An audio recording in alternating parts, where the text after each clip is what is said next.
For several years, Western defense planning has been anchored to a single year, 2027. It became known as the Davidson Window, named after former U.S. Indo-Pacific Command Chief Admiral Philip Davidson, who warned Congress that China could possess the capability to seize Taiwan within that timeframe.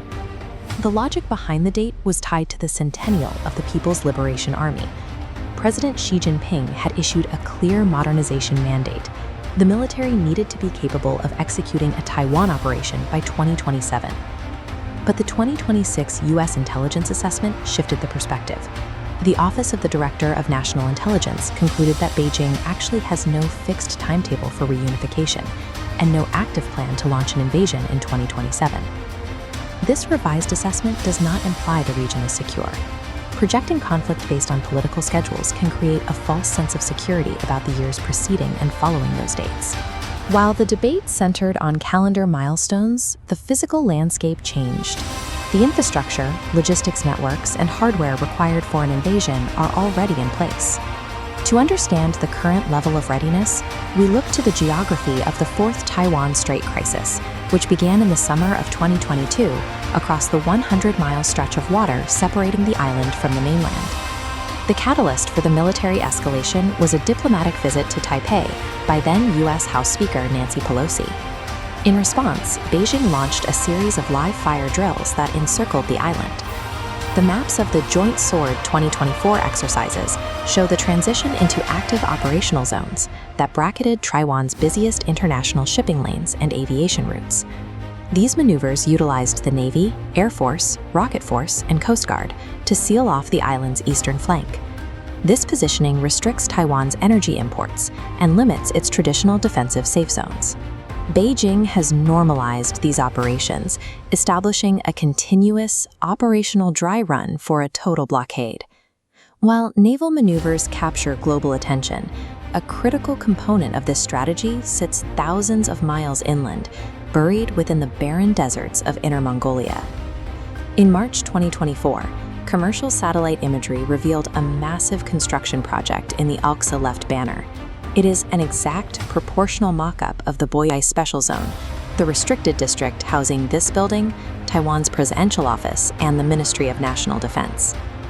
The military has used scale replicas for infantry training in the past, but satellite analysis of this new facility reveals an active aerial bombing and gunnery range, heavily cratered from live-fire practice.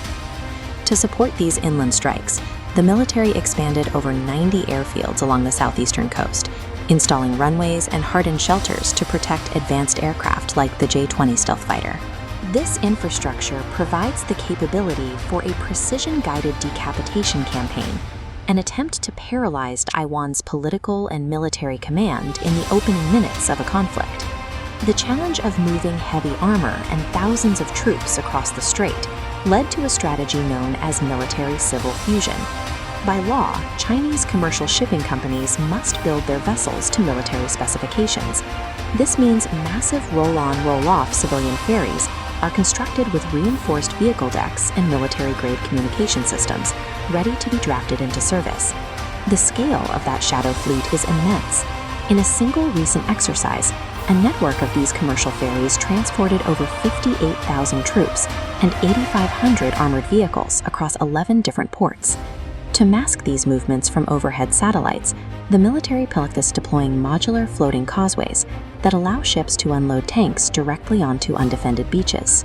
They even used tarpaulin transit tunnels to hide armored columns as they drove from warehouses onto the waiting ships.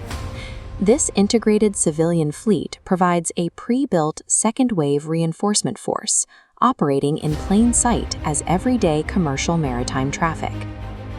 Using commercial ferries creates a distinct legal and psychological challenge on the water. It forces opposing forces to hesitate before ordering strikes against vessels that appear strictly civilian. When examining the physical evidence, the normalized blockades, the decapitation ranges, and the shadow fleet, the threat is best understood through physical capability rather than political dates. There is a critical difference between capability and intent. Possessing the hardware for an attack does not mean one is imminent, but it does mean the option is permanently available. The defense of Taiwan is no longer tied to a specific calendar year. The logistical foundation is wired, and the military apparatus is waiting for a single political decision to flip the switch. So what do you think? Let us know in the comments below. Make sure to like this video, share it with your friends, and subscribe to Redline Report for more interesting stories like this.